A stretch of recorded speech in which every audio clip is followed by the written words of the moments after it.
Eu gostava nesta manhã, pela graça de Deus, falar-vos.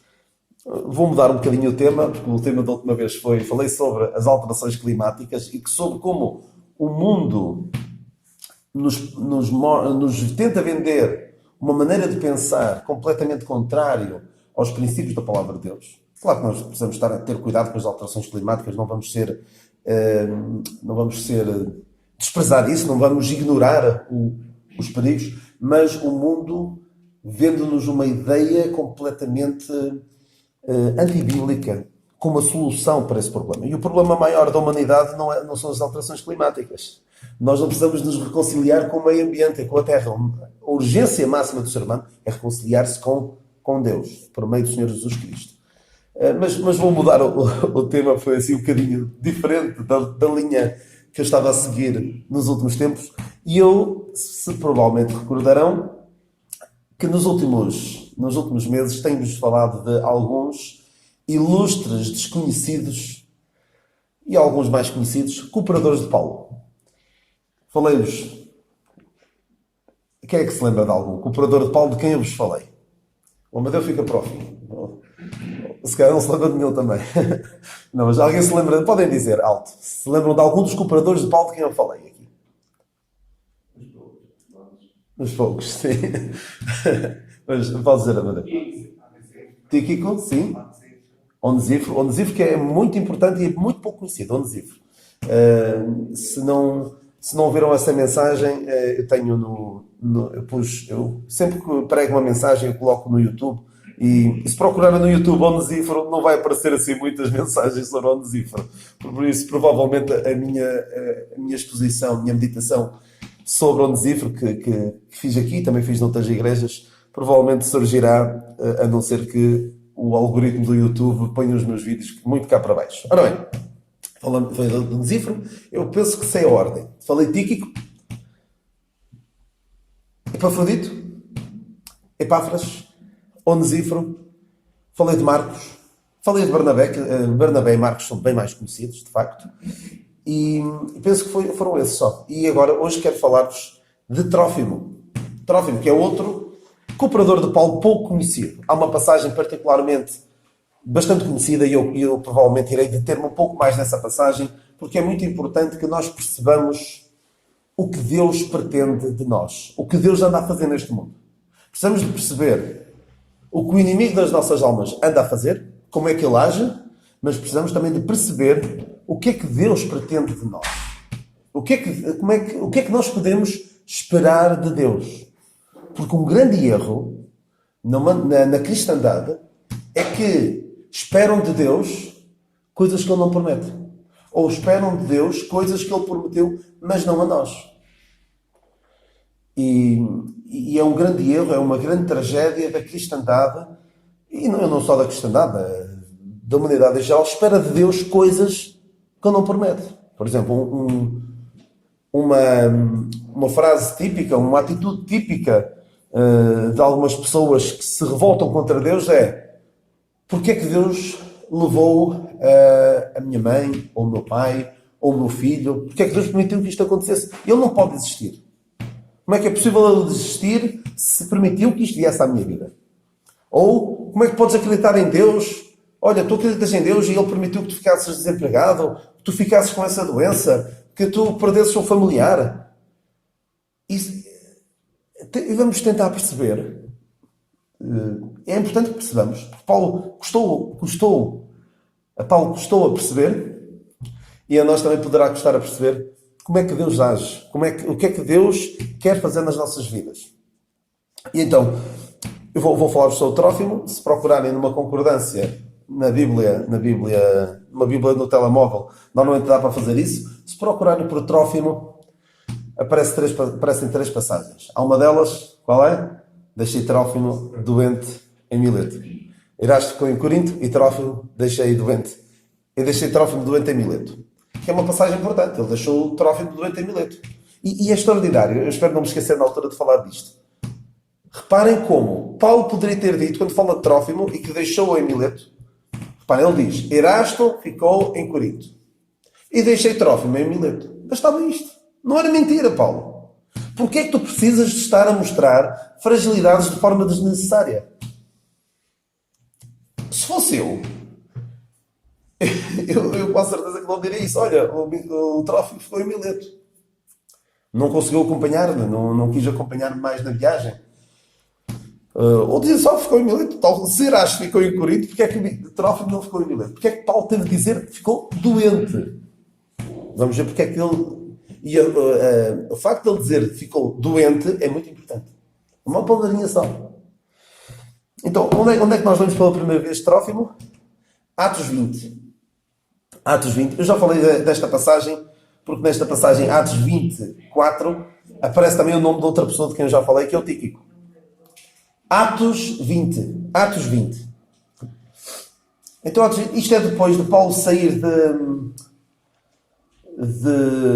de Éfeso, onde houve uma grande confusão, houve um grande alvoroço, um tumulto, diz aqui no início antes do início do capítulo 19, um tumulto excitado por Demétrio, ou seja, uma grande confusão que houve por causa de Demétrio, que era um ourives, e estava preocupado que a pregação do Evangelho estava a levar as pessoas a deixar a idolatria. E lá se ia o ganha-pão daquela gente que vivia muito de fabricar imagens à deusa, a falsa deusa Diana dos Efésios.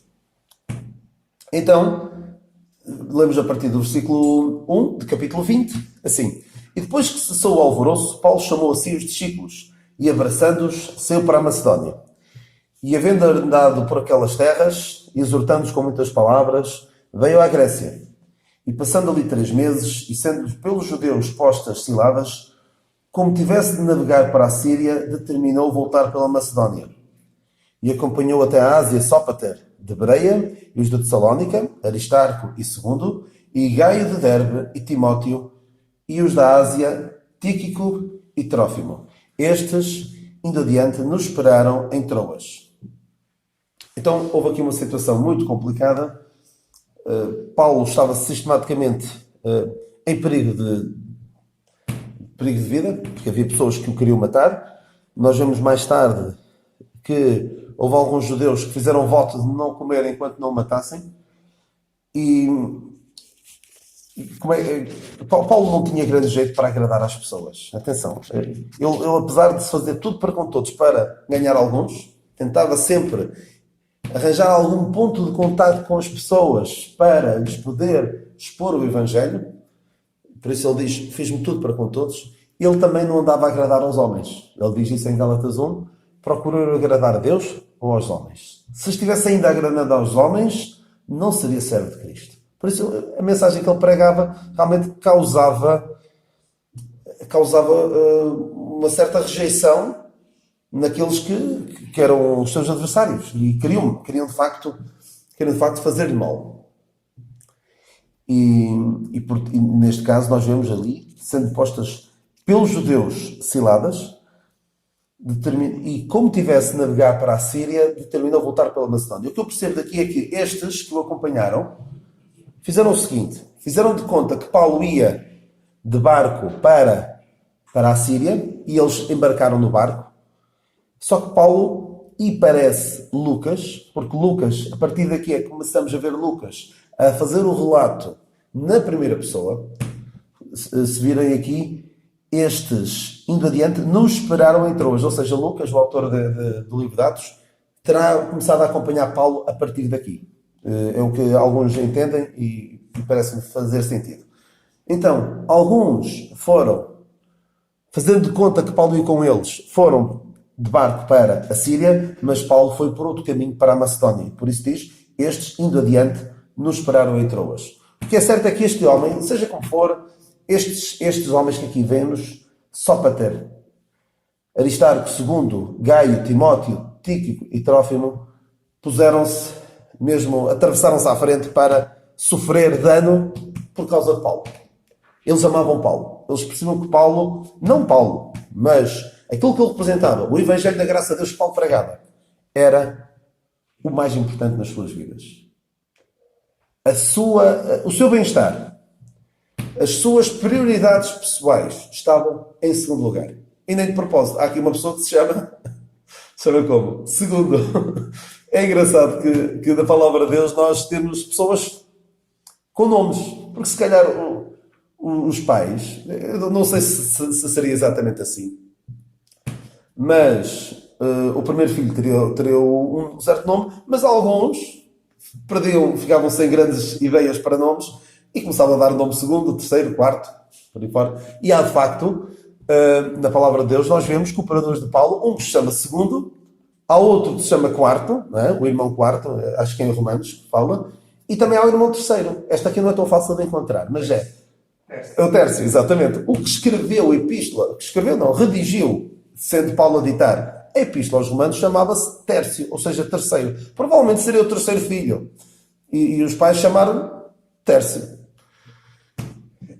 Na palavra de Deus não lemos de nenhum irmão chamado primeiro. E sobre aqueles que procuram o primado, a Bíblia não é muito simpática em relação a eles. O Diótrofes, que nos fala numa das epístolas de João, na terceira epístola de João, creio eu, diz que Diótrofes, querendo ter entre eles o primado, e fala muito negativamente sobre ele. Querendo ter o primado, o que é que diz a seguir? Já não me recordo. Querendo entre eles ter o primado, como? Não nos recebe. Não nos recebe, exatamente. Tem escrito à igreja, mas Diótrofes, que procura ter entre eles o primado, não nos recebe. Em terceira epístola de João 9. E é muito interessante esta expressão, primado, é filoproteu. Ou seja, filo, ama. Proteu, preeminência. E é mesmo esta palavra, filo, amar, não é? Ama a preeminência, ama os primeiros lugares, como os fariseus. Recordam-se que os fariseus amavam os primeiros lugares, queriam ter o destaque. Esta palavra proteu é a palavra que Paulo usa aos Colossenses quando diz que Cristo tenha a preeminência. Ou seja, ele queria ser a pessoa mais preeminente ali, queria ser o principal, queria ser o maior ali na igreja.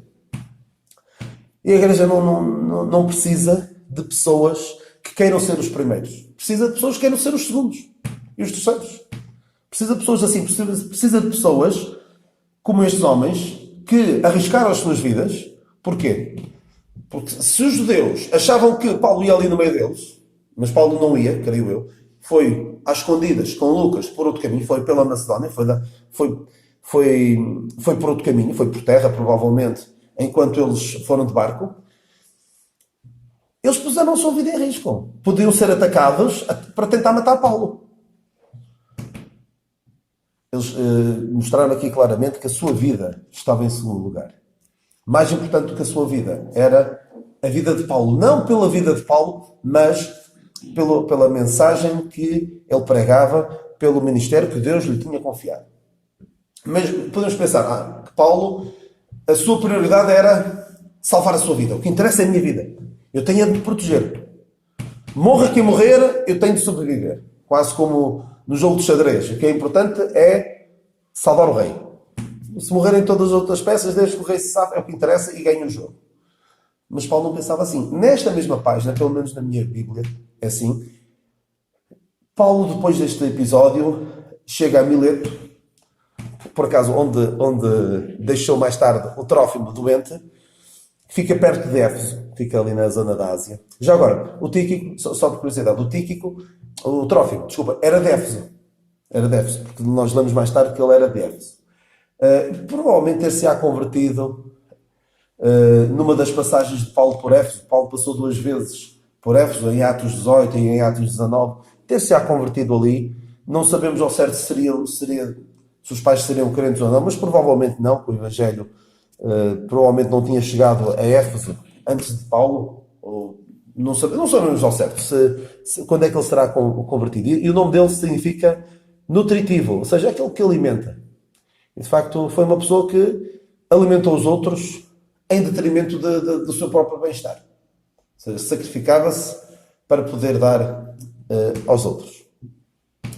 Então, Paulo também tinha este mesmo espírito de Trófimo. Porquê? Nesta mesma capítulo, como eu estava a dizer, ele chega a Mileto e manda chamar os anciãos de Éfeso para se despedir deles. E diz assim, no versículo 24, Atos 20, 24, mas em nada tenho a minha vida por preciosa. Porque ele diz antes no versículo 23, 22, E agora, eis que, ligado eu pelo Espírito, vou para Jerusalém, não sabendo o que me há de acontecer. Senão o que o Espírito Santo de cidade em cidade me revela, dizendo que me esperam prisões e tribulações, mas em nada tenho a minha vida por preciosa, contanto que cumpra com alegria a minha carreira e o ministério que recebi do Senhor Jesus para dar testemunho do Evangelho da graça de Deus. E agora, na verdade, sei que todos vós, por quem passei pregando o reino de Deus, não vereis mais o meu rosto. Em nada tenho a minha vida por preciosa. A minha vida não é preciosa, o que é precioso é o Evangelho. Só preciso morrer para que o Evangelho vá mais longe, só preciso sofrer para que o Evangelho vá mais longe, só preciso perder tudo para que o Evangelho vá mais longe, que assim seja. Não interessa se eu tenho uma vida quieta, se eu tenho uma vida estável, se eu tenho... Eu podia viver como um fariseu de fariseus, uma vida regalada esplendidamente, não é?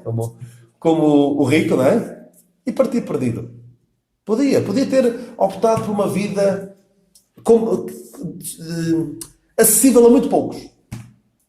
Mas deixou tudo isso, considerou tudo como esterco. E quando diz esterco, é mesmo esterco, não é refúgio, não é escória, a palavra é mesmo esterco, é mesmo aquilo que vocês estão a pensar, é algo que deve causar repulsa, que nós nos afastamos. Tudo aquilo que ele tinha no tempo do judaísmo não interessava para nada. O que interessava agora era sofrer, não é que ele quisesse sofrer, não é? Mas, mesmo que tivesse sofrer, era levar o Evangelho da graça de Deus mais longe. Porque de que é que me vale ter um grande carro, uma grande casa e partir perdido? De que é que me vale na eternidade ter grandes bens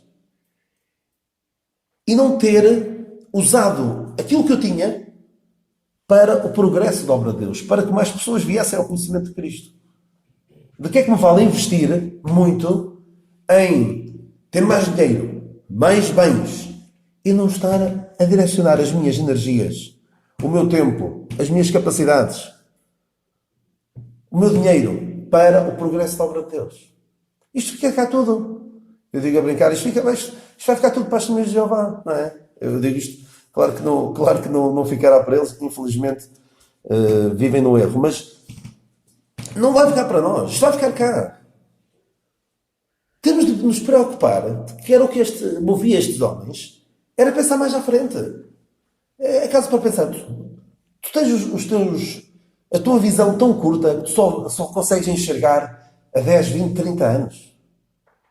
Planeia já a 100 anos. 200, 1000 anos. Onde é que tu vais estar daqui a 1000 anos? Estás a olhar para aquilo que vais ganhar daqui a 5 anos? Que vais ganhar para o ano? Que vais ganhar agora? Planeia a tua vida mais longe. Na eternidade. Porque daqui a 100 anos, eu não sei se a ciência evoluirá no sentido de nos dar mais vida, mas se calhar mesmo a mais nova que aqui está, daqui a 100 anos não estará. Não estará cá. Se bem que acho que eu ouvi falar de pessoas que nos Estados Unidos votaram com 120 anos. Ou seja, por isso é que há lá algumas pessoas que estão assim um bocado a achar que houve ali coisas estranhas nas eleições, porque houve pessoas para aí que nasceram em 1900 a votar.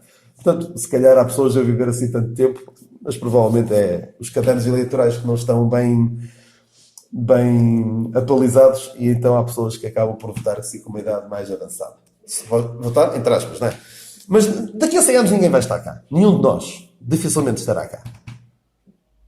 E como o Senhor dizia, Deus dizia àquele rico, louco, e o que tens para quem será? Olha, fica para os meus filhos, está bem. E tu, preocupa-te contigo no teu estado, na tua situação espiritual, no estado em que tu vais estar daqui a muitos, muitos anos. E o que tu podes fazer para que outras pessoas possam entrar também nesse estado de bem-aventurança. Eu fico muito triste comigo mesmo, em primeiro lugar, mas também com o que eu vou vendo de pouca canalização de tempo, dinheiro e capacidades para que a obra de Deus vá mais longe, para que o nome de Deus seja conhecido, para que a salvação que há por meio do Senhor Jesus Cristo seja conhecida por outros e seja aceita por outros. Parece que tudo o resto é que é importante. Os bens materiais. E isto vai ficar cá. Trófimo percebia isso. Paulo percebia isso. E Epafrodito percebia isso. E Epafrodito também esteve quase à morte por causa Por causa de dinheiro. Por causa de dinheiro não. Por causa de levar uma oferta de dinheiro a Paulo. E quase morria. E não fez caso da vida. Este aqui também não fizeram caso da vida. Se tivermos de morrer, olha, que seja. Mas temos de proteger Paulo. Temos de proteger o Evangelho da Graça de Deus. O Evangelho da Graça de Deus tem de ir mais longe. E infelizmente alguns não fizeram isso. E entristeceu bastante Paulo no final da sua vida. Porque Demas teve esta perspectiva curta. Teve uma vista curta. Amou o presente século. Pensou, Paulo está acabado. O Evangelho da Graça de Deus, já isto vai ficar por aqui. Paulo morre. E nós? Não vamos continuar com isto? Eu não tenho capacidade para continuar com isto. Eu tenho de olhar pela minha vida. Eu quero constituir família. Eu quero assentar, por assim dizer. Quero comprar uma casa. Quero viver a minha vida. Mas estes homens abdicaram de tudo. A dada altura, Paulo fala sobre Barnabé. Eu falei-vos há 2 meses, creio eu, falei-vos de Barnabé. Barnabé abdicou de casar. Paulo, a dada altura, diz assim: não temos nós o direito de levar uma irmã connosco, uma mulher irmã connosco? Ou seja, de casar como Pedro. E eu não percebo como é que dizem que Pedro não era casado. Arranjam todo tipo de explicações para dizer que Pedro não casou. A sogra de Pedro era nem sei o que é que dizem. Mas arranjam justificações. Mas o que interessa é que Pedro casou. Barnabé não casou. Paulo não casou. Muitos destes não casaram. Não havia hipótese. Eu não estou a dizer que agora vamos deixar de casar, vamos deixar de viver a nossa vida. É só obra de Deus, obra de Deus, obra de Deus. Alguns que poderão fazê-lo. Se tiverem esse desejo e conseguirem, como o Senhor também, como a palavra de Deus também diz, se alguém tem essa vocação, que não se case. E se dedique exclusivamente à obra de Deus. Mas estas pessoas abdicaram de ter uma vida sossegada, uma vida com alguns pequenos luxos. Mas realmente, quando nós compreendemos o caráter glorioso do Evangelho, o caráter urgente do Evangelho, não podemos ficar... Se nós ficamos assim, está bem, é importante. É importante que as pessoas ouçam o Evangelho, porque se não ouvirem o Evangelho, não se vão converter, não vão aceitar a mensagem da salvação e vão para o inferno. Está bem, olha, paciência. Deixa-me ir trabalhar e ganhar o meu dinheirinho, sem me preocupar minimamente com isso. Estes homens não conseguiam. Não conseguiam adormecer a sua mente e viver como se isto não fosse verdade. Porque é terrível. Quantas vezes eu, na minha ação do dia-a-dia, ajo como se o inferno não existisse. Porque se eu achasse mesmo que o inferno existe e que é um lugar definitivo de condenação para aqueles que não aceitam, eu deveria falar muito mais do Evangelho aos outros. Estes homens então tinham este espírito de perceber que o Evangelho é que é o mais importante. E, segunda passagem, nós precisamos de perceber que a nossa vida é menos importante do que a obra de Cristo. E a nossa vida deve ser um motor, deve ser um veículo, deve ser o veículo que transporta o Evangelho da Graça de Deus, por palavras e por obras também. Mais tarde nós lemos sobre este homem, sobre este Trófimo, em Atos 21-29. Lemos só que porque tinham visto com ele na cidade a Trófimo de Éfeso, o qual pensavam que Paulo introduzira no templo. Ou seja, Trófimo foi com Paulo para Jerusalém. Paulo acabou preso em Jerusalém e depois acabou por ser levado para Roma. E Trófimo foi, de certa forma, a causa... Não foi bem a causa, foi a desculpa que os judeus arranjaram para condenar, para prender Paulo e para depois o julgar e condenar. Porquê? Porque o Trófimo não era judeu. E Trófimo não podia entrar no templo. Eles começaram a dizer, Paulo pôs o Trófimo dentro do templo, por isso é réu de morte.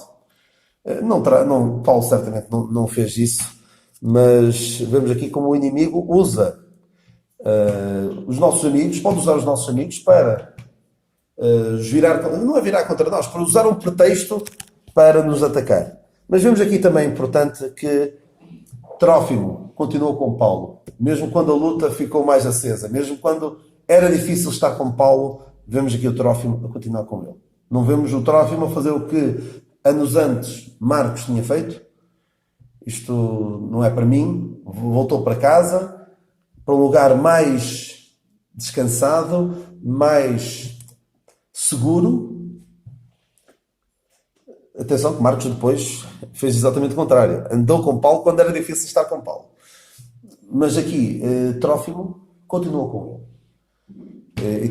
E tanto continuou com ele que até foi um pretexto, a sua presença ali em Jerusalém foi um pretexto para que os judeus o acusassem.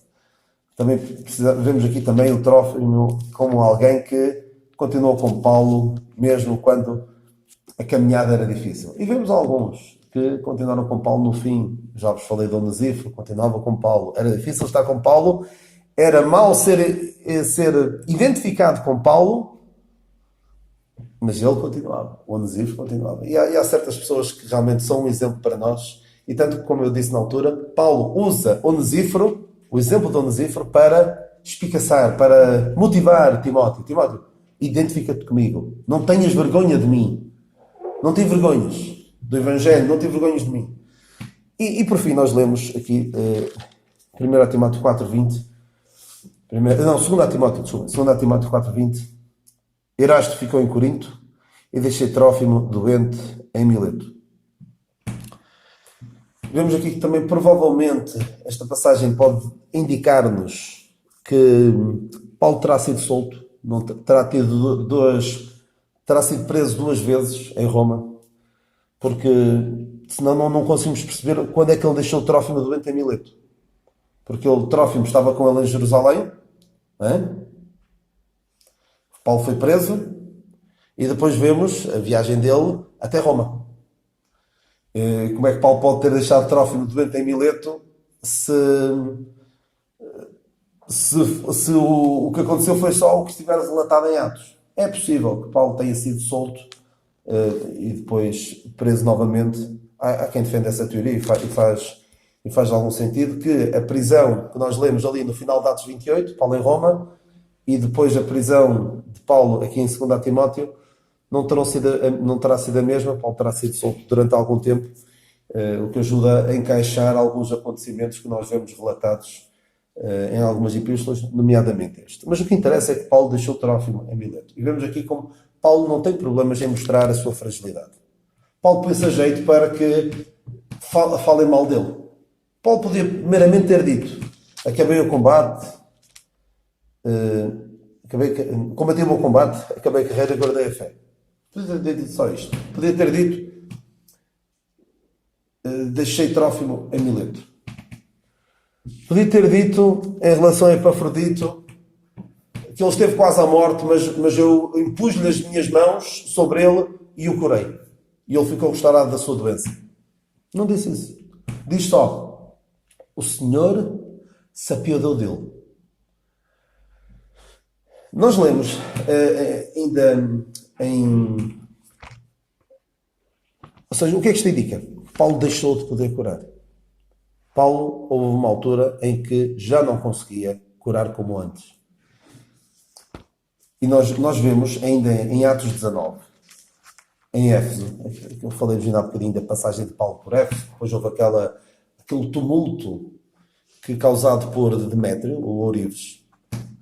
Nós lemos assim, Atos 19:11, e Deus pelas mãos de Paulo fazia maravilhas extraordinárias, de sorte que até os lenços e aventais se levavam do seu corpo aos enfermos, e as enfermidades fugiam deles, e os espíritos malignos saíam. Isto em Atos 19.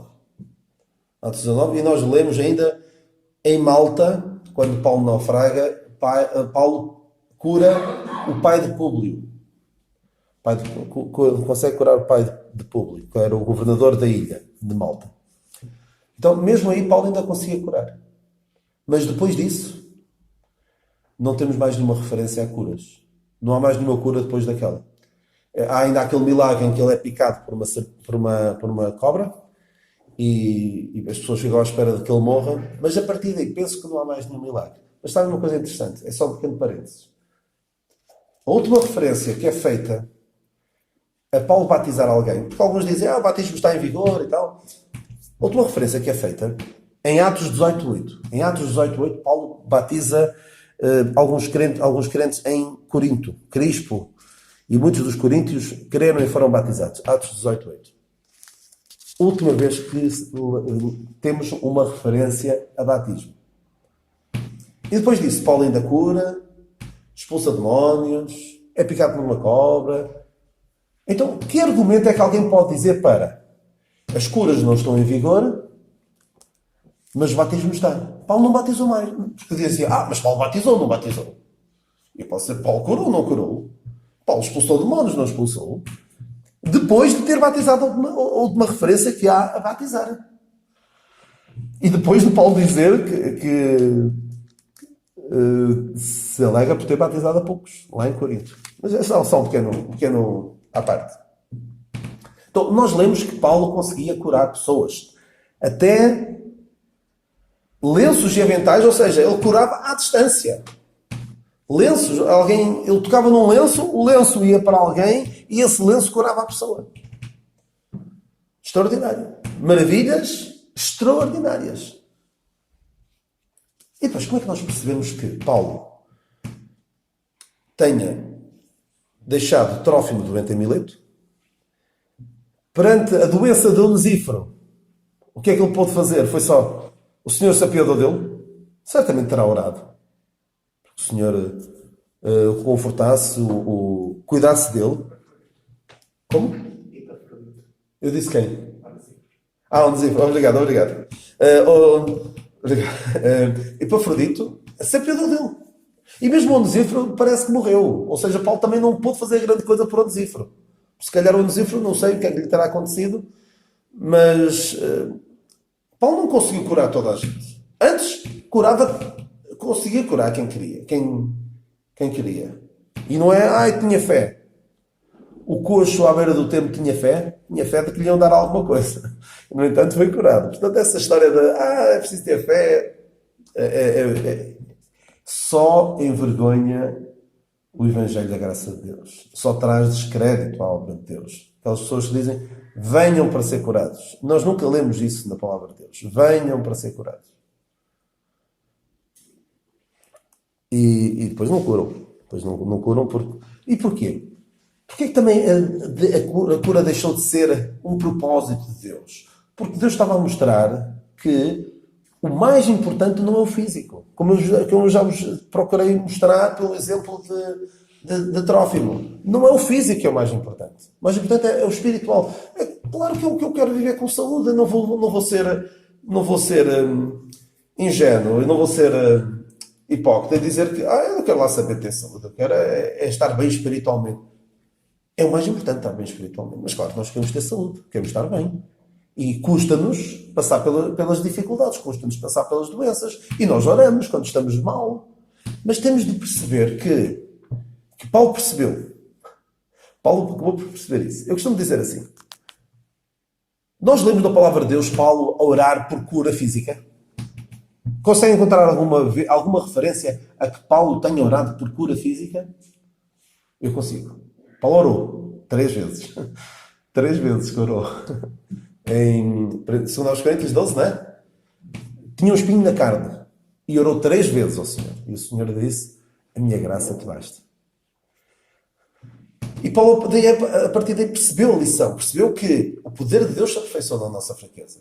Paulo percebeu uma verdade fundamental que nós precisamos de perceber. Que é, mais do que curar a nossa enfermidade, Deus quer que nós percebamos que a sua graça nos basta. E nós, quando estamos a passar alguma dificuldade, devemos orar ao Senhor. E Ele promete alguma coisa. Em nada, Filipenses 4, 6. Não estejam inquietos por coisa alguma. Alguma coisa que vos inquieta. Antes, as vossas petições sejam tudo conhecidas diante de Deus pela oração e súplicas com ação de graças.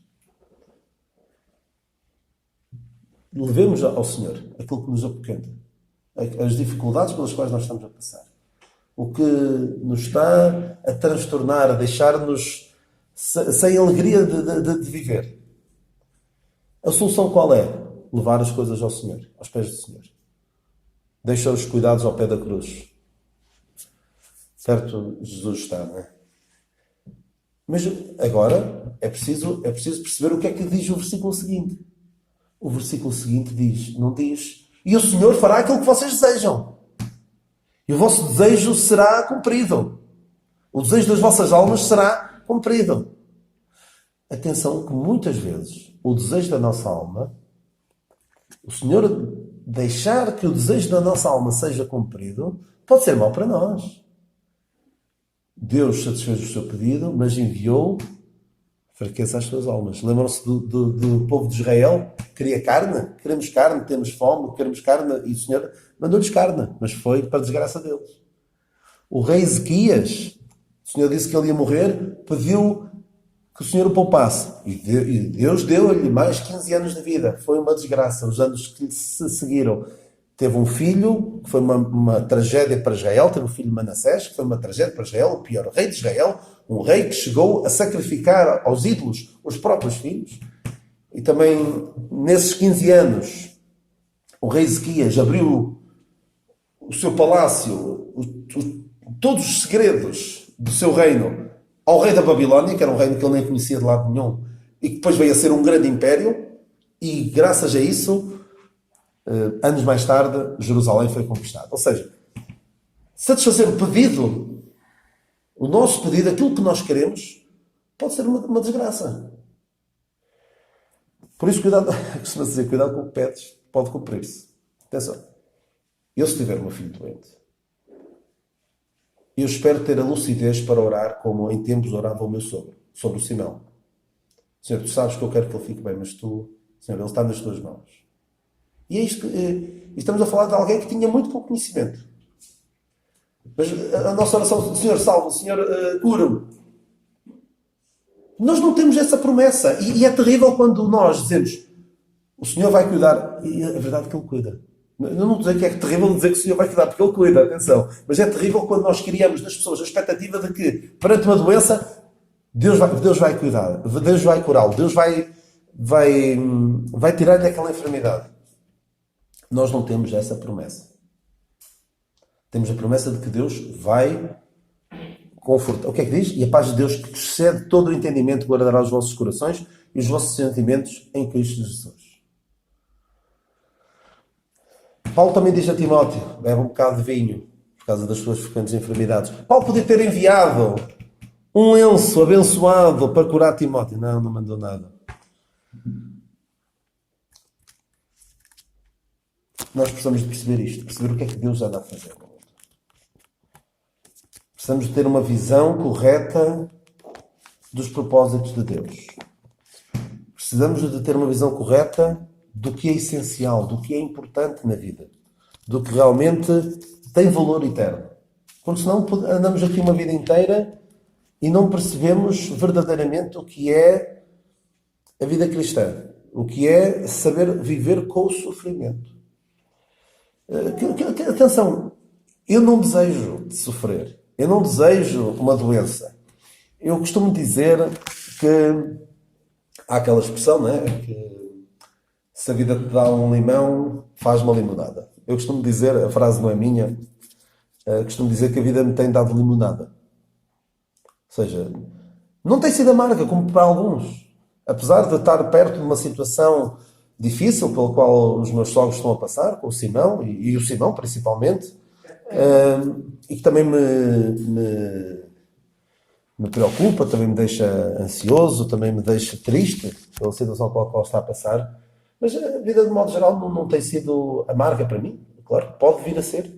E aí eu espero ter a presença de espírito de me lembrar. Daniel, tu lembras-te no dia 15 de novembro, tu disseste aquelas coisas àqueles crentes em Oleiros, que alguns deles já estão a passar por dificuldades físicas, ou já passaram, e é muito lindo falar aí de cima. E agora? Agora estás a passar por elas? Já não é assim? Já não é como tu dizias antes? O o Senhor me dê essa graça. O Senhor me dê essa graça. E só para terminar, há aquela expressão típica que muitos gostam de usar. O Senhor é o médico dos médicos. Não é? Para dizer, alguns querendo passar a ideia de que o Senhor vai curar. O Senhor é poderoso para curar. Eu lembro de alguém dizer: ó Senhor, tu não foste despromovido. A querer apelar a uma intervenção divina. Não sei se terá sido com essa intenção, não é? Não foi, e de facto Deus não foi despromovido. E por isso Deus promete cuidar de nós no meio da dificuldade. Mas eu preciso dizer estas duas coisas. Eu disse que era uma, mas vou dizer duas.